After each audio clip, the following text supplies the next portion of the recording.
You're watching WMAR 2 News. I'm Megan Knight with your WMAR 2 News update. A bill to help port workers impacted by the Key Bridge collapse is heading to the Senate floor in Annapolis for a vote. The money would come from the state's rainy day fund. It would remove work requirements for those who need financial aid. Lawmakers are also preparing for federal funding and making sure businesses and people don't double dip. Senate President Bill Ferguson also said the state's working to set up a scholarship program for the children of the construction workers killed in the collapse. Meanwhile, Kids Chance of Maryland says it will provide college scholarships to those children. At least 12 will be receiving some sort of financial aid. The nonprofit has offered scholarships to the kids of injured workers in the state since 1996. The weather is making the already challenging task of cleaning up debris from the collapse even tougher. Threats of lightning yesterday forced crews to hold off on removing a section of the Key Bridge. The Army Corps of Engineers released these 3D images of the wreckage below the water. The commander of the Baltimore district says they will not be able to cut and lift pieces of the bridge that are underwater like they can for the sections above the surface. The wreckage on the bottom of the 50-foot channel is far more extensive than we could have imagined. What we're seeing and I'll head over there here in a second, but we have portions of the wreckage that are completely collapsed.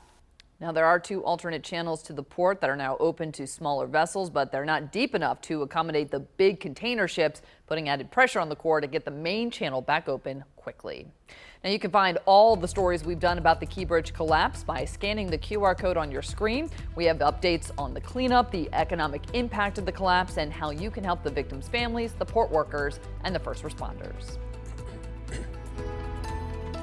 Well, we're expecting to see an unsettled day, especially as we have thunderstorms really predicted for a lot of the area. So you'll notice that temperatures will be back into those mid-50s, and we do have a few gusty winds out there, but you'll notice that a lot of that extra energy coming in from the south, that moisture, that warmth is going to really produce some of those storms to be on the stronger to even severe side. So the Storm Prediction Center has put us at a slight risk. So you'll notice the yellow areas, that's a level 2 out of 5, where we could expect to see not only the damaging winds, but some large hail as well, and even an occasional brief spin up. So that's something to keep in mind and stay weather aware of. Then you'll notice the green marginal is going to still be in parts of the Baltimore Metro, as well as overstretching towards parts of the upper eastern shore as well. So we're all going to have to be weather aware going in towards today. And also, not only is it just a potential for a lot of those hail and severe weather modes, but we also have the potential for flash flooding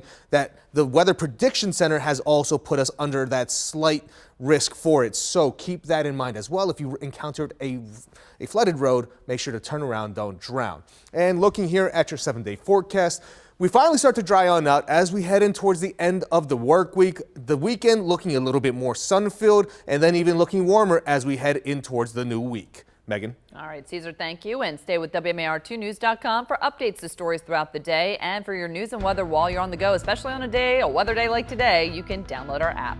Thanks for watching. I'm Megan Knight.